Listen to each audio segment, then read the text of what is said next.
Falando agora nos sintomas da dengue, né? Lembrando de novo que 60% até 80% vai ter um sintoma leve. Então, você acordar de manhã com 37,5, um mal-estar, o dia seguinte está bem, talvez tenha sido dengue. Uma dor de cabeça Uma dorzinha de cabeça. né? Uma virose. Uma virose, um mal-estar e tal. Uma virose na atual circunstância pode ser dengue, né? Lembra antigamente, uma gripe na atual circunstância era Covid, e era, né? E agora, qualquer virose. Isso é importante porque a gente precisa ter um número de casos, a gente precisa, como eu vou comentar um pouquinho mais para frente, né? A gente precisa de diagnóstico precoce para que a evolução da dengue seja benigna, tá? Então, a dengue mata, tá? Mas não é muito alta a letalidade, porque quando a gente toma todas as medidas necessárias quando a pessoa inicia o quadro de doença. Quantos por cento tá? de casos graves nós vamos ter, mais ou menos? Olha, a mortalidade de dengue, ela varia muito de país para país, mas ela pode chegar até 5%. Muito parecido com a Covid. Né? Ela pode chegar. E os estudos mostram de 0,1% a 39%, porque pegam diversos países, pegam serviços de saúde que não estão preparados. De novo, os serviços de saúde estarem preparados, tanto o público quanto o privado, muito orientados do que se precisa fazer com a dengue, isso vai mudar a nossa curva de mortalidade e de letalidade lá na frente, tá? Então, eu me contaminei, eu tive uma picada de um inseto, né, de um Aedes, e eu acordei alguns dias depois, né, com febre, mal-estar. Então, 40% até 40% das pessoas podem ter a dengue sintomática. A maioria vai ser um quadro leve. Então, eu vou ter o quê? Febre alta, né? Às vezes as pessoas perguntam, qual que é a diferença de Covid? No começo, nenhuma, né? Nos primeiros 24, 48 horas. Eu tenho uma virose. É uma virose, né? Então, eu tenho febre alta, eu tenho dor de cabeça, eu tenho dor no corpo inteiro, né? Como a gente comentou no começo, né? Com o Chu, antes de começar aqui o podcast. A gente aprendia na faculdade, né? A febre quebra ossos, que realmente parece que tá te quebrando inteiro, né? Eu nunca tive dengue, pelo menos sintomática, mas quem já teve não levanta da cama, muitas vezes, né? É muita dor no corpo, né? E isso vai durar, pode ter as manchas no corpo, né? Da dengue, que todo mundo comenta, ela aparece a partir do 3º, 4º dia dos sintomas, tá? Então, a maioria vai ter, que tem sintomas, vai ter isso. Febre alta, mal-estar, dor no corpo, reclama que a pele dói muito, né? Ou seja, qualquer coisa que... Até a roupa incomoda, né? Incomoda tudo. Então, esse mal-estar é importante, mas diferente da Covid, ela não tem sintomas respiratórios. A Covid, a partir de 48, aí ela começa nariz escorrendo, dor de garganta, tosse, espirro, não tem. A dengue não tem, a não ser que você faça um outro vírus junto. Mas, no geral, não tem sintoma respiratório nenhum. Então, você vai pensar na dengue. Então, geralmente, esses sintomas, 3, 4 dias, a partir do 4º dia, aí a febre começa a descer, né? Você começa a melhorar os sintomas. E aí, você pode ir para 2 polos aí. Ou você cura, lindo e maravilhoso, e acabou, que vai ser a maioria, né? Daqueles que tem o sintoma, a maioria vai ficar bem, né? Ou seja, acabou a sua dengue ali com 3, 4 dias, em 10 dias você tá jogando futebol de novo, tá? Você tá fazendo a sua atividade. Tranquilo. Uma outra porcentagem aí, vai para o que a gente chama de dengue com sinais de alerta, tá? Eu melhoro a febre e aí eu começo uma segunda fase da dengue, né? Que é essa dengue com sinais de alerta, é uma dengue mais crítica. Que aí você começa uma fase onde o vírus foi embora, mas o teu sistema imune começa a dar alguns sinais importantes aí. E aí, a importância de ser a segunda, muitas vezes, não que a primeira infecção pelo vírus que você adquiriu possa não acontecer, mas geralmente é a segunda infecção. Você já tem anticorpo pronto, né? E começa uma briga do sistema imunológico. E aí você começa a ter uma perda de líquido dentro do teu vaso sanguíneo para extracelular, tá? Então, você começa a perder líquidos, né? E nesse momento, você pode começar a ter outros sintomas, que são os sinais de alerta. Quais são esses sinais de alerta? Dor abdominal, vômitos. Então, assim, você melhora. A febre caiu. Aí você começa com...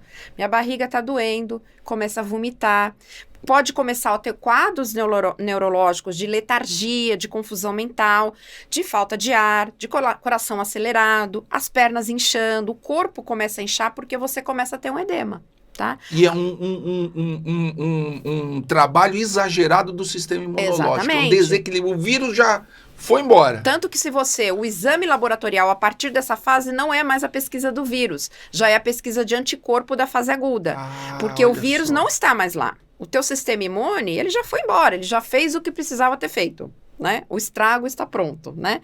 Então, é essa fase que a pessoa precisa de uma assistência médica muito adequada. Então, o que a gente orienta, né, que o Ministério da Saúde orienta? Você começou com um quadro sugestivo de dengue, você vai para um pronto-socorro, para uma UPA, para onde você estiver perto é avaliado para fazer o diagnóstico, a suspeita diagnóstica.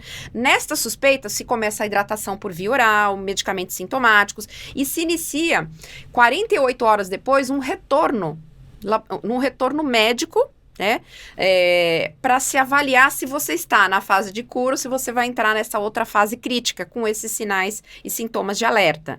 Quando você sai da primeira consulta, esses sinais tem até uma carteirinha, fala, se você apresentar isso, isso e isso, você volta imediatamente para o pronto-socorro. Porque nesse momento, você precisa de hidratação endovenosa, você precisa de alguns cuidados que são intra-hospitalares.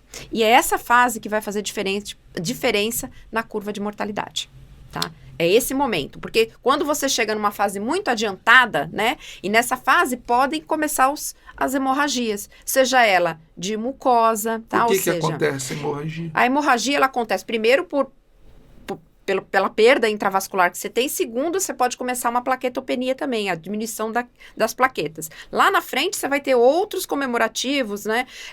No choque hemorrágico da dengue, né? CIVD, né? Mas nesse momento, essas pequenas alterações de permeabilidade vascular, né, que essa perda líquida também pode fazer com que você comece a ter hemorragia de mão. Vou escovar o dente, vou cuspir na pia, tem sangue na minha escovação dentária, né? Eu posso ter sangramento, vou limpar o nariz, noto que tá um pouquinho de sangue. Então, tudo isso pode começar nessa fase aí e também é um sinal de alerta para se voltar correndo pro serviço de origem. Então, Cris, vamos explicar para a população quais são os sinais de alerta, o que a população deve prestar atenção para começar a perceber que está complicando da dengue. Ou pouquinho antes, quando eu devo procurar o médico e quais os sinais de alerta? Procurar o médico, por enquanto, a recomendação, porque os serviços de saúde estão dando conta, né? Daqui a pouco, se for necessário, vão abrir as tendas em São Paulo, né? Em alguns lugares do país já tem aberto isso. Teve o diagnóstico de dengue. Essas tendas são muito importantes. São muito importantes, porque é um aconselhamento nesse momento. O que você vai fazer? Você vai indicar, você vai passar a hidratação via oral, como que você deve hidratar, você sai com toda a cartilhazinha pronta. Você vai tomar tanto de líquido por dia, né? Você vai tomar esse remédio para febre, você vai tomar esse remédio para se você tiver um pouco de náusea, para dor de cabeça, você vai tomar isso. Mas a partir do terceiro dia, seus sintomas iniciaram anteontem, a partir do terceiro dia, você vai observar que a sua febre vai melhorar, mas aqui é o principal perigo, né? Então, a febre melhorou e aí começam os sinais de alerta, que é a segunda fase. Que não é todo mundo que vai ter, ainda bem, né? Então, dor abdominal, vômitos, tá? Não é, ou seja, estou vomitando e não paro, tá?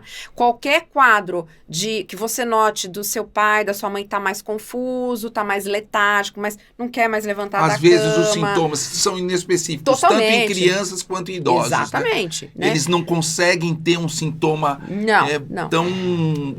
um sintoma tão importante quanto os que você está fazendo. A distensão abdominal, né? Você começa, o fígado pode aumentar de tamanho, você pode começar a inchar. Tá? Ou seja, nossa, eu tô mais inchado, né? O que aconteceu? Eu tô mais inchado. Isso é um sinal de que pode estar complicando. E aí, esse momento que vai acontecer entre o terceiro, quarto, quinto dia de doença é que precisa de atenção. Mas o importante é o diagnóstico precoce. É lá nos primeiros dias para você ter uma avaliação no pronto-socorro. Ou seja, você tá numa epidemia, começou a ficar esquisito, vai para o pronto-socorro para fazer o diagnóstico. Não tem, ou seja, todos os suspeitos têm que procurar o médico. Por enquanto, sim.